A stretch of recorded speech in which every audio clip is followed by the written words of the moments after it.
नमस्कार बंधुगण डिकोडिंग रो टीएलएम को जानिबा पूर्व प्रथमे जानि रखंतु डिकोडिंग कौन। डिकोडिंग होउची एक इंग्रजी शब्द जार अर्थ होउची संकेत बा प्रतीक। भाषा परिप्रेक्षी कहबाकू गले अक्षर बा मात्रा को व्यवहार करी जो शब्द गठित हुए से शब्द को ध्वनि आकार में प्रकाश करबा होउची डिकोडिंग।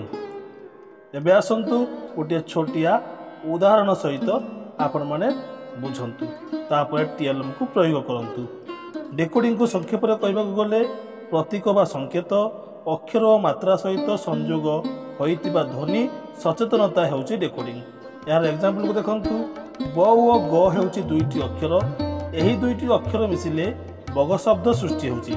आपण जते बेले एही बग शब्द को उच्चारण करूछंती सेते बेले ता ध्वनि प्रकाश कला एवं ताहा हेगला डिकोडिंग। एबे आसंतु टीएलएम को बुझिबा बंधुगण। एबे एही डिकोडिंग टीएलएम को बुझिबा तापर यार प्रस्तुति प्रणाली विषय जानिबा।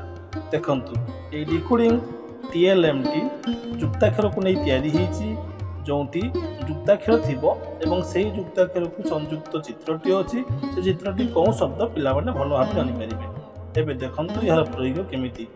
एटी देखंतु प्रथमे मुद्रण युक्त ढ समान मुद्रण रे ढ हेची। तबे ई मुद्रण ढ होची हाथीर सुंढ जहा को लेखा हेची सुंढ। पिला माने चित्रटी देखि सारिबा परे ता सुंढ बोली भलो भाबे जानि परिबे एवं यार उच्चारणटा डिकोडिंग युक्त अटे। तापर आ उठे देखंतु ओ युक्त ग समान ओ रे ग हेची। तो ओ रे ग लागितला शब्द बेंग होची चित्र एवं शब्दटी होची बेंग। पिला माने एहाकु आहुरी भलो भाबरे जानि परिबे।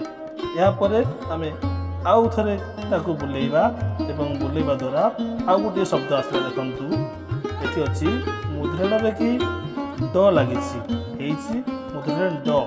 देखंतु एटा भलो भाबे मुद्रण युक्त ड समान मुद्रण ड एवं सेही संबंधी चित्र अछि गेंडा चित्र जार ना होछि गेंडा। तेणु ई सब जुक्ताक्षर युक्त होला डिकोडिंग शब्द पिला माने एमती टीएलएम करबा द्वारा भलो भाबरे ताहाकु जानि परिबे बुझी परिबे।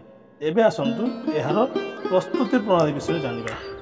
प्रथमे गुटी कार्टून को एमिति गोलाकार साइज रे काटंतु आपण जते आकार नै परिबे ता भलो।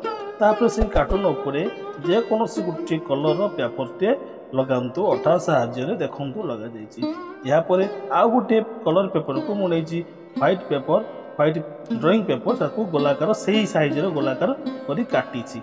या परे देखंतु केमिति पेंसिल रे गारो पकीची एवं से गारो पकीकरी मध्य से मध्य अंश को काटी बाहर कर देबे। तापर जो आपण तयारी करथिले से जो गोलाकारटा सेथिरे ई व्हाइट रो पेपरटा को सेथिरे पेस्ट करिवे एवं मझी रे कि आपण कोन करिवे ताकू नट माध्यम रे टाइट करिवे किबा जे कोनसी उपाय ताकू टाइट करिवे जेमिति ता घुरी पड़तु व्हाइट पेपरटी घुरी पड़तु। एबे देखंतु प्रस्तुत हे गला डिकोडिंग टीएलएम बा डिकोडिंग चक्री। धन्यवाद।